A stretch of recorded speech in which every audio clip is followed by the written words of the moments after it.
try to understand one of the trick to remember the Hailey disease and Darier's disease. Hailey disease and Darier's disease, and how to remember the points with respect to the name itself. Coming to Darier's disease, the lesion seen here is dyskeratosis. Dyskeratosis. And what this I will stands for? Inherited disease. Inherited disease. With inherited disease, A for acantholysis. So it is an inherited acantholytic disease. Next one, how this rear is spelled? Rear, or what this last stands for? Darier, year. Okay.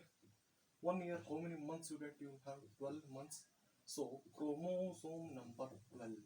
Chromosome number 12 is responsible for any problem with the chromosome number 12 is responsible for Darier's disease. Next one, what this R will stands for? R stands for, just remember it as a red. So with respect to reds, 3 lesions you can remember. First one, the nail change.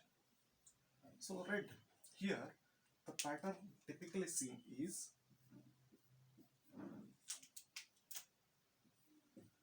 alternating leukonychia and erythronychia. So this is alternating leukonychia and this is erythronychia. With comparison, in Hailey disease, here the typical nail lesion is longitudinal leukonychia. So here leukonychia along with erythronychia. See, here it is longitudinal leukonychia. Again, here L stands for what? Longitudinal leukonychia. Here R stands for what? Red color lesion. That is alternating leukonychia and erythronychia. One more L is over the palms there are pitted acantholytic lesions are seen. So pitted acantholytic lesions over the palms. That is the lesion. And D is also stands for dirty and greasy. So what dirty and greasy? Dirty, greasy papules. So dirty, greasy papules are the typical lesions seen in Darier's disease. So let's try to remember a few more points with respect to Hailey disease. One point to remember that in Hailey disease, what this L stands for? L stands for what? Longitudinal leukonychia. Longitudinal leukonychia. What this I stands for? Again, I stands for what? Inherited. What is A? Acantholysis. So both are what? Inherited acantholytic disease. But the catch point here is what this H stands for. H stands for what? Half. That is half acantholysis. So half acantholysis.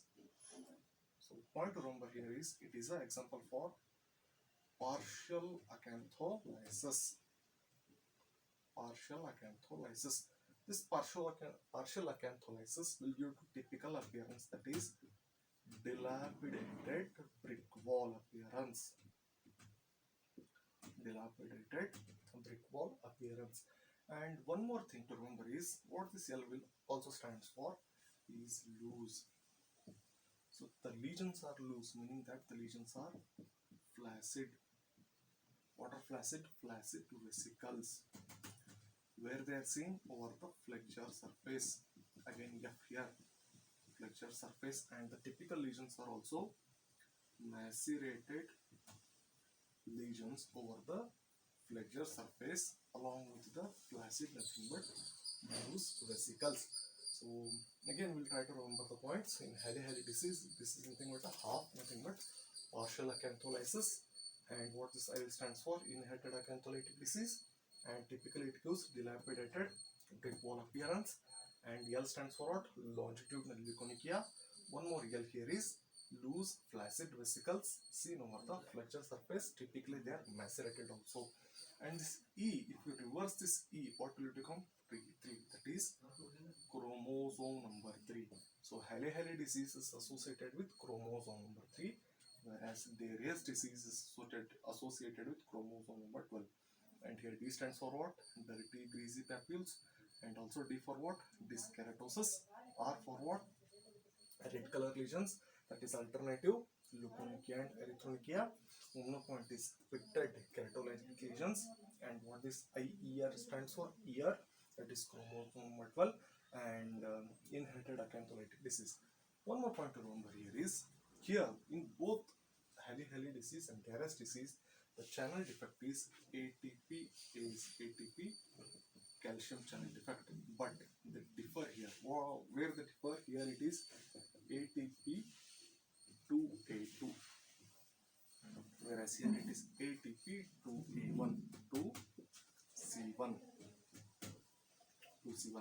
and here they are treated with what? Topical steroids. Here they are treated with oral retinoids. One more reticular lesion here is seborrheic lesions over face and chest. And Darius disease, one more point to note here is corp rounds and corp grains are also seen. So corp rounds and corp grains. So these are the typical lesions seen in Darius disease. So these are the points with respect to Hailey disease and Darius disease we can remember with the letters itself. Thank you.